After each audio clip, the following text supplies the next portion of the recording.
દૈનિક બાઇબલના વાંચનો. તારીખ 28 જૂન 2026, સામાન્ય કાળના 13મા અઠવાડિયાનો રવિવાર. પહેલું વાંચન રાજાઓના બીજા ગ્રંથમાંથી. બીજું વાંચન રોમના ધર્મસંઘ પર સંત પાઉલનો પત્ર અને શુભ સંદેશનું વાંચન સંત માથી કૃત ગ્રંથમાંથી. પહેલું વાંચન રાજાઓના બીજા ગ્રંથમાંથી, અધ્યાય 4, કલમ 8 થી 11 અને 14 થી 16. એક દિવસ એવું બન્યું કે એલિશા શુનેમ ગયો હતો. ત્યાં એક મોટા ઘરની સ્ત્રીએ તેને રહી જવાનો અને ભોજન લેવાનો આગ્રહ કર્યો. આથી તે જ્યારે જ્યારે એ બાજુ આવતો ત્યારે ત્યારે ત્યાં રોકાતો અને જમતો. એ બાઈએ એકવાર પોતાના પતિને કહ્યું, મારી ખાતરી છે કે જે માણસ હંમેશા આપણે ત્યાં આવે છે તે ભગવાનનો માણસ હોવો જોઈએ. તો આપણે એને છાપરા ઉપર એક નાની ઓરડી બાંધી આપીએ અને તેમાં એક ખાટલો, એક મેજ, એક આસન અને એક દીવો મૂકીએ, અને એ જ્યારે પણ આપણે ત્યાં આવે ત્યારે એને તેમાં રહેવા દઈએ. એક દિવસ તે આવ્યો ત્યારે એ ઉપરની ઓરડીમાં જઈને આરામ કરવા સૂઈ ગયો. ત્યારે નબીએ ગેહાઝીને પૂછ્યું, તો એને માટે શું થઈ શકે?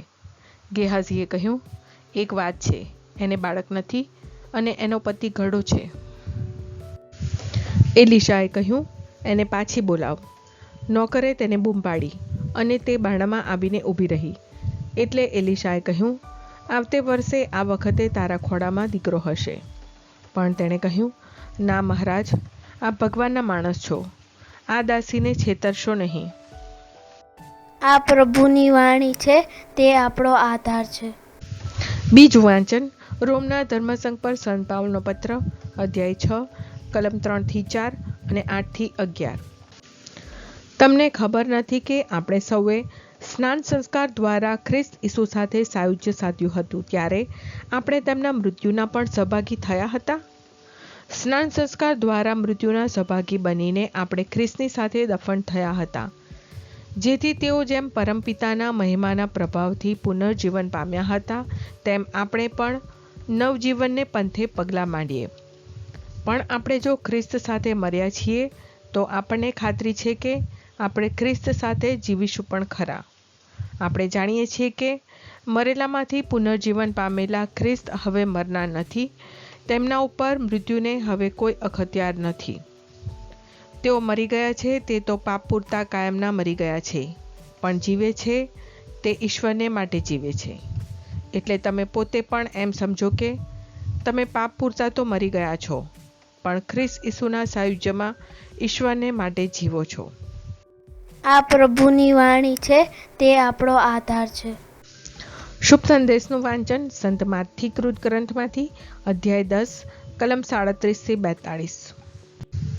જે મારા કરતાં મા બાપને વધારે ચાહે છે તે મારે યોગ્ય નથી, અને જે પુત્ર પુત્રીને મારા કરતાં વધારે ચાહે છે તે મારે યોગ્ય નથી. જે પોતાનો ક્રૂસ જાતે ઉપાડીને મારે પગલે ચાલતો નથી તે મારે યોગ્ય નથી. જે જીવન પામવા મથે છે તે ખુએ છે, અને મારે ખાતર જે જીવન ખુએ છે તે પામે છે. સત્કાર્યનો બદલો. જે તમારો સત્કાર કરે છે તે મારો સત્કાર કરે છે, અને જે કોઈ મારો સત્કાર કરે છે તે મને મોકલનારનો સત્કાર કરે છે. જે કોઈ પૈગંબરનો પૈગંબર લેખે સત્કાર કરે છે તેને પૈગંબરનો બદલો મળશે, અને જે કોઈ સાધુજનનો સાધુજન લેખે સત્કાર કરે છે તેને સાધુજનનો બદલો મળશે.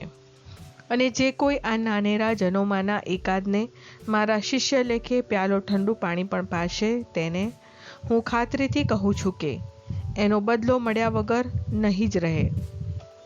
આ પ્રભુની વાણી છે, તે આપણો આધાર છે. પ્રાર્થના. ઓ મારા પ્રભુ ઈસુ, હું મારા પાપો માટે પસ્તાવો કરું છું. મારા પાપો માફ કરો. મારા હૃદયમાં આવો. હું તમને મારા પ્રભુ અને તારણહાર બનાવીશ. આમેન. પ્રભુ તમને સુખી રાખો અને તમારી સંભાળ રાખો. પ્રભુની તમારા ઉપર કૃપા દ્રષ્ટિ અને મહેરબાની હો. પ્રભુની તમારા ઉપર પ્રસન્નતા હો, અને તે તમને શાંતિ બક્ષો.